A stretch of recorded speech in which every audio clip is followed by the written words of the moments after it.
Thank you for your time, Mikey. How could you categorize today's performance, both in the first half and the second half? And then tactically, what were the changes closer to that 80th minute mark that you asked of your team? I would say that the first 80 minutes were really good. I think we were really pretty much where we've been at when we've been at our best. And we weren't able to get a third goal, but we're up 2-0, and I think we're in complete control of the game. And the boys showed a really great step in the right direction to who we want to be.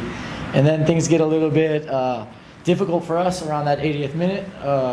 Of course, there's a bunch of things that happen in this game that are outside of our control, that have to do with refereeing decisions, and we end up getting scored on. And then, of course, you have the situation with CJ having to come out, and we concede a goal late. And of course, we're gonna look in the mirror in terms of really pushing ourselves to be able to finish a little bit stronger.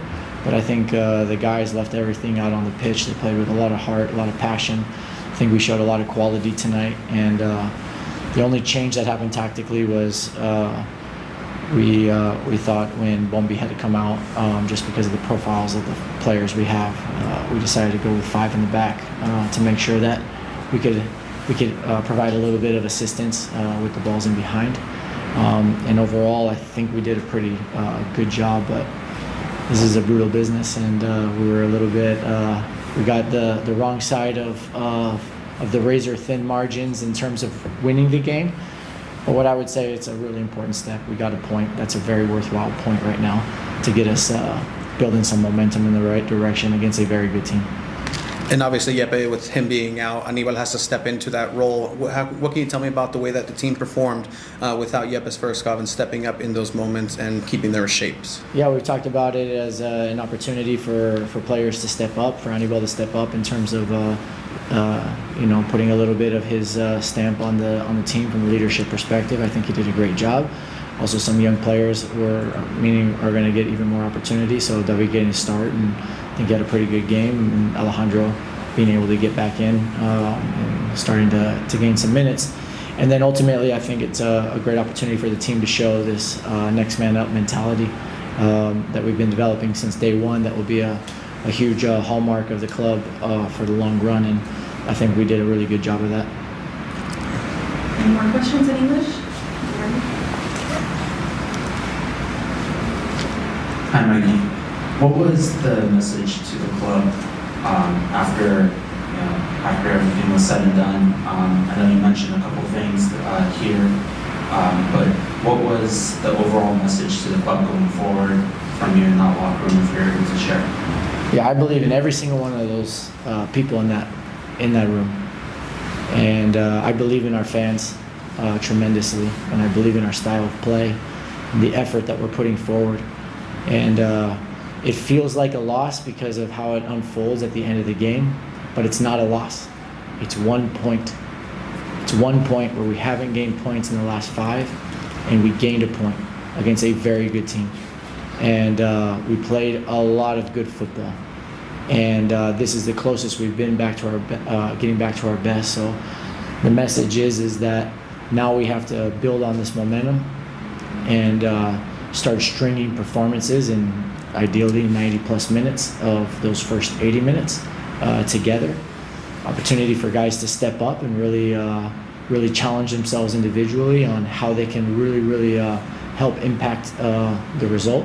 And it's just about accumulating points in these last 4 games, because we will reset, reload, and we'll be really ready to attack the second half of the season. So right now, it's a very valuable point, and we're going to keep making steps forward. As coach, just what goes into keeping morale high and united in the dressing room during rough times like this? I think that's a great question. Ultimately, if your culture is strong, it doesn't depend on one person.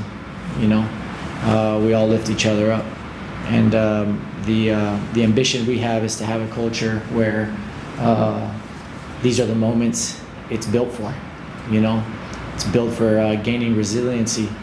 It's having the ability to be honestly self-reflective and put our hands up if we don't feel like it's good enough, and at the same time still believe that we have plenty of quality and that we can have a great game, a great season, great seasons. And so ultimately what I do is just remind them who we are, who we play for, why we're here. Go ahead. Thanks, Mikey. What does it mean for you guys going forward that some of the guys are starting to get healthier? Obviously, CJ was able to play tonight, and Luka was able to come back, and Docha got a little bit of time. So going forward, how does that impact you guys as far as kind of continuing to dig at this? Yeah, I think in an ideal world, it gets us more minutes where we have our strongest lineup on the pitch for long periods of time. And I think when we have that, we're a team that can beat anybody. And ultimately, I think it still provides some opportunity for other guys to step up in the meantime while they're still building up full fitness, for example. So Bombi wasn't able to go 90 today, but it continues to give opportunity to Saya Wilson. And so we'll take all of these learnings and we'll take all these experiences, but ultimately having your roster available for as many minutes as possible will really give us the best chance of having a strong season. Any more questions in English? We'll go to Spanish. Any Spanish questions? Hola, buenas noches. Primero que nada, para el equipo de San Diego, como mencionas de la identidad y la estructura que tienes, que le recuerdas que es San Diego, ¿qué tan fácil es para los jugadores dejar de ir desde un empate, una victoria, una derrota para enfocarse en los siguientes partidos? Es muy difícil porque este juego es muy emocional y el ganar, el perder, el sentir como perdiste porque te empatan en el último segundo, siempre duele y tiene que doler porque somos gente que compite al máximo siempre y siempre damos todo. Pero yo creo que con las horas ese dolor empieza a minimizar un poquito y tú puedes dejar el emocional y analizar un poquito más profundo el juego y ver que hemos hecho un gran paso para frente y tenemos que seguir en marcha, nada más. ¿Alguna otra pregunta? Y, perdón, si me permite hacer una segunda, justamente en los últimos minutos del partido cambió el resultado y justamente me tocó ver el minuto 85 aproximadamente. Dreyer estaba diciendo a su equipo, vamos a presionar, y ahora me tocó ver en el mismo momento mientras estaba pasando eso, Godoy está diciendo, vámonos para atrás.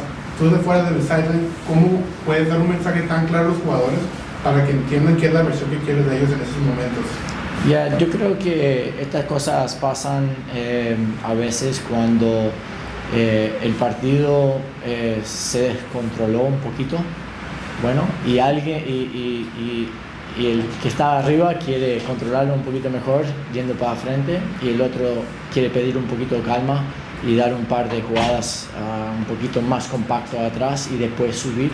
Pero nosotros siempre tenemos intención para meter presión en el balón y yo creo que por mucho del partido, casi en todos los partidos tú ves que los chicos están totalmente sincronizados en la misma página. Gracias, Mikey. Yeah, thank you, gracias.